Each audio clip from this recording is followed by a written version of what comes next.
Saudação, alunos do Paraná! Vamos começar mais uma aula de História para a primeira série, uma aula que a gente vai abordar características da cultura e das artes na Grécia Clássica. Então vamos primeiro dar uma revisada aí no que foi estudado nas aulas anteriores. Você lembra quais fatores permitiram à cultura grega se expandir e influenciar diversas outras sociedades? E pergunto também, você lembra quais as principais características da arte helenística? Então, você consegue lembrar disso aí? Vamos aqui para uma resposta. Através da criação de colônias em torno do mar Mediterrâneo e da expansão de Alexandre o Grande, a cultura grega se disseminou por várias regiões do mundo. Essa cultura disseminada vai formar uma cultura chamada helenismo. E o helenismo ocorreu através justamente da mistura da cultura grega com culturas orientais. Então você tem essa mistura de características dessas duas culturas. E é caracterizado pelo realismo, pelo pessimismo e por um forte sentimento de tragédia na sua arte. Mas vamos aqui para a nossa problemática da aula de hoje. Você já pensou por que a cultura grega é tão utilizada na indústria de entretenimento?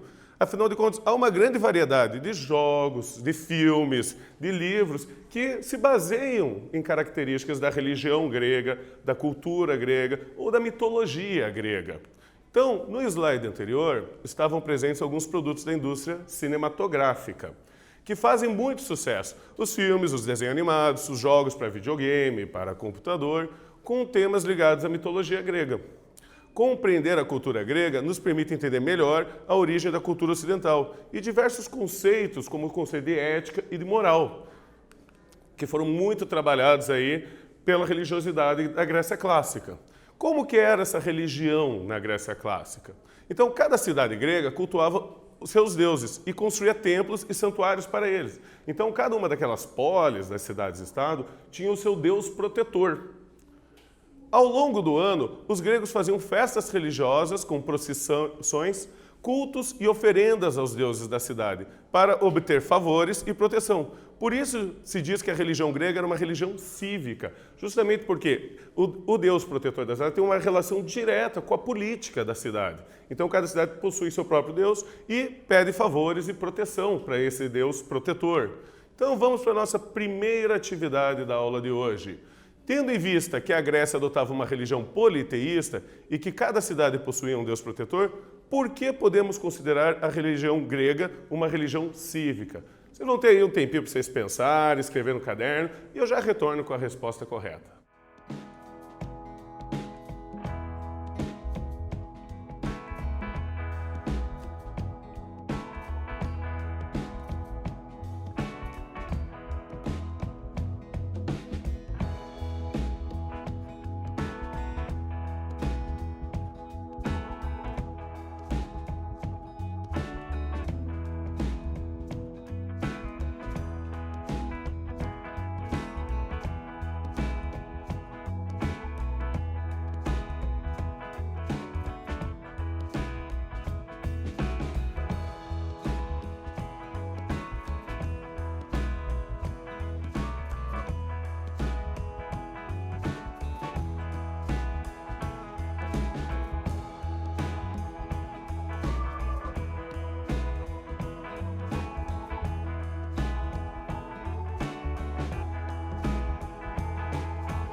Então, alunos, responderam? Vamos lembrar que essa aqui é uma questão discursiva, ou seja, o texto de resposta teu pode não estar igual ao meu. Eu vou dar uma sugestão de resposta para vocês, mas algumas características têm que estar presentes na sua resposta para que possa ser considerada correta.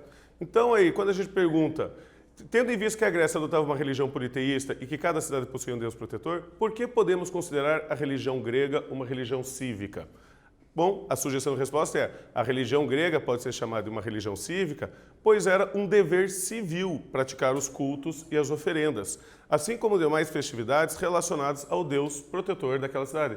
Por isso é uma religião com características aí cívicas. Mas vamos ver algumas características aqui da religiosidade dos gregos.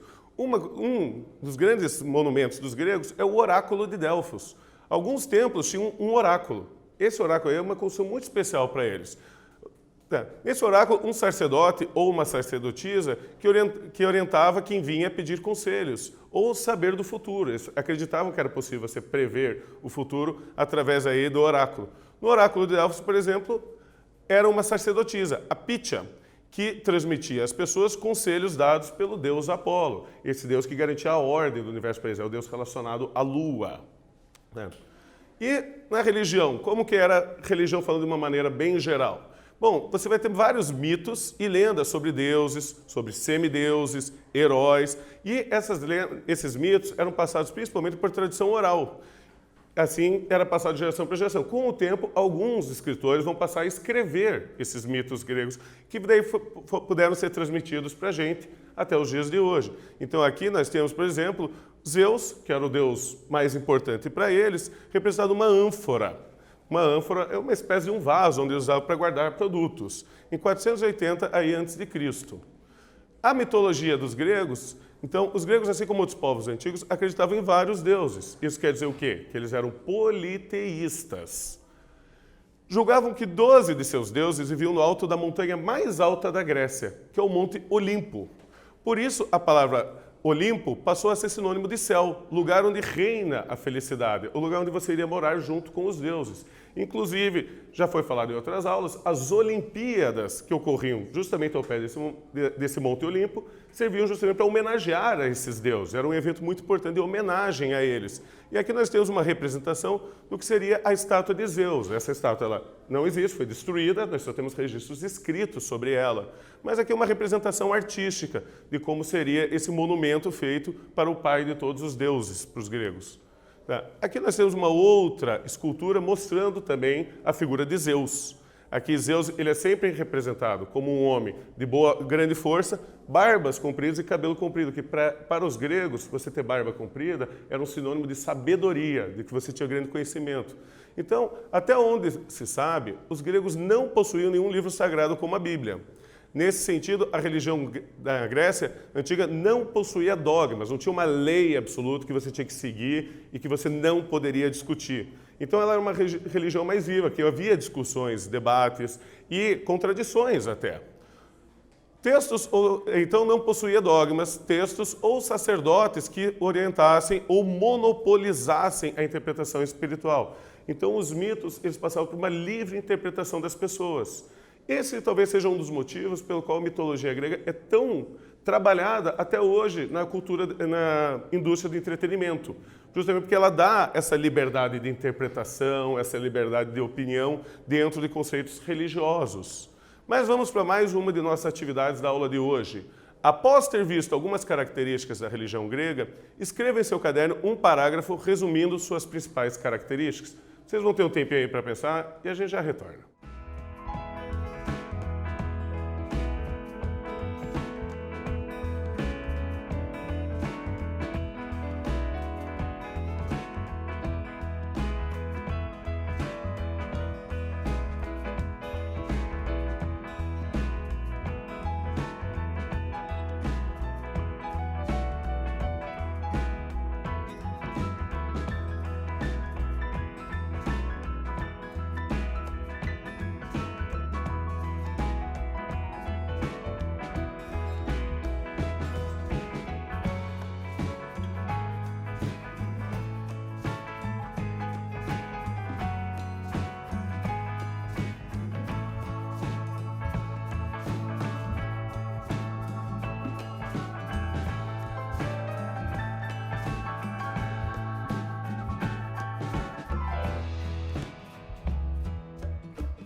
Então, pessoal, responderam o exercício?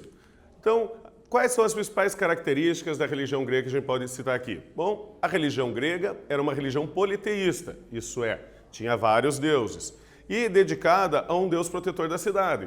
Então, cada cidade ela selecionava qual era o seu deus protetor. Não possuía dogmas e textos que monopolizavam a fé. Isso permitiu uma grande variedade de interpretações. Então, você vai ter todas essas características presentes na religião grega. E a mitologia grega também é um dos pontos fundamentais, que influencia a cultura contemporânea. Tá? Eles vão ter uma rica construção mitológica com várias criaturas que representam conflitos humanos, inclusive. Os mitos gregos revelam as sensações humanas, desejos, medos, sentimentos ocultos da humanidade. Assim, o pai da psicanálise, que é uma área da psicologia, Sigmund Freud, se reportou para os mitos gregos a fim de buscar respostas sobre a humanidade atual. Dele nasceu uma das bases da psicanálise, o complexo de Édipo. Então, você pode entender que a mitologia grega ela procurava, através de criaturas, através de histórias, mostrar características e problemas do pensamento humano, da maneira do homem agir, da maneira do homem pensar o mundo. Certo? Os deuses gregos eram imortais e representavam vontades humanas. Portanto, eram deuses com sentimentos bons e ruins. Raiva, inveja, paixão, ambição aparecem constantemente na mitologia grega. Então, os deuses gregos, apesar de todos os seus poderes, todas as suas imagens, eles possuíam características humanas e, às vezes, características ruins do ser humano. Então, é uma religião, assim, vamos dizer que é bastante humanizada, esses deuses, já que eles representam características boas e ruins, sentimentos bons e ruins da humanidade. E dentro da mitologia aí, gente, como que eles faziam a escolha de seus deuses? Eu trago um exemplo aqui para vocês. Vocês podem ver nessa ânfora que você tem uma imagem aqui da deusa Atenas, servindo aí azeite de oliva. As cidades-estado grega escolheu seu patrono. Diz a lenda que na polis de Atenas foi escolhido quando foram escolher o patrono, havia uma disputa entre Poseidon e Atenas. Poseidon, o deus do oceano, deus do mar, e Atenas, a deusa da sabedoria e a deusa da estratégia. A vitória teria sido de Atenas, após apresentar um pé de oliveira, e isso ensinou os atenienses a aproveitar o azeite de oliva, que foi sempre muito valorizado, o azeite grego, tanto nas culturas antigas até hoje em dia, é um azeite bastante valorizado, a produção. Certo? E vamos então para a nossa última atividade da aula de hoje, em que eu peço para vocês, escreva um parágrafo estabelecendo uma relação sobre a influência da mitologia grega na sociedade contemporânea. Vocês vão ter um tempinho aí para pensar e a gente já retorna com a resposta.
Então, estudantes, responderam a atividade? Vamos lembrar a questão discursiva, né? Então eu vou dar uma sugestão de resposta aqui para vocês. O texto que vocês escreverem não precisa estar exatamente igual ao meu. Vocês têm a liberdade de escrever seu texto.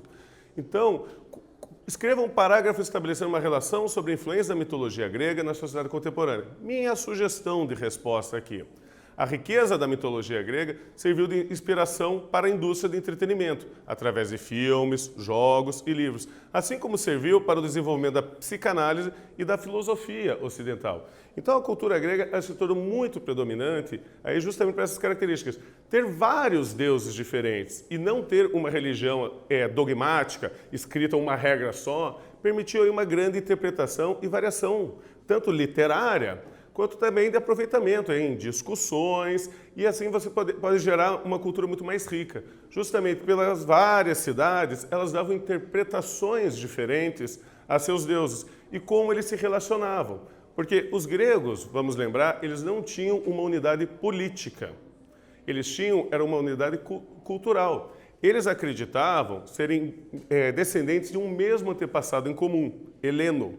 E eles acreditavam, então, que cada cidade tinha sua independência, mas cada deus ali, ele se relacionava, o deus de uma cidade com o deus de outra, com o deus de outra. Isso fazia com que os vários deuses gregos formassem, no fundo, uma grande família, uma grande unidade cultural ali. Lembrando que essa cultura grega, ela foi bastante disseminada e usada, então, inclusive adaptada por outras culturas. Os romanos admiravam muito a cultura grega, a tal ponto que quando eles dominaram a Grécia militarmente, eles passaram a adotar a mitologia grega e a cultura grega.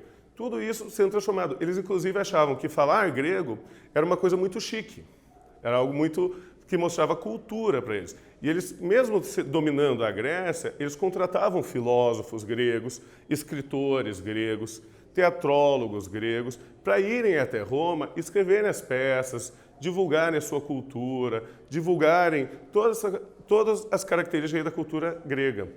Inclusive, quando estudar Roma, vocês vão ver que a diferença entre os deuses romanos e os deuses gregos é quase que uma diferença só do nome, que ao invés de ser usado o nome grego, é usado o nome latino. E os romanos acabaram sendo responsáveis de trazer de preservar grande parte dessa cultura grega para o Ocidente, reproduzindo, fazendo réplicas de suas estátuas, fazendo réplicas de suas ânforas, fazendo cópias dos livros, como a Ilíada, como a Odisseia. Todos esses livros aí vieram de cópias latinas, chegando para a gente até hoje em dia, certo? Mas vamos aí ver uma retomada aí do que nós vimos na aula de hoje. Então, entre as coisas que nós vimos na aula de hoje, nós podemos observar as principais características dessa rica religiosidade grega. Essa religiosidade politeísta, não dogmática, essa religiosidade que você vai ter vários tipos de criaturas, desde deuses a heróis, como Hércules, semideuses, que se relacionam com o homem, se relacionam diretamente com o homem. Os deuses deles eram bastante atuantes no dia a dia das pessoas. E também nós vimos aí as causas que levaram a mitologia grega a ser tão influente na sociedade contemporânea. Então, houve toda essa divulgação da cultura grega pelo Mar Mediterrâneo e pelo Mar Negro, através das colônias gregas.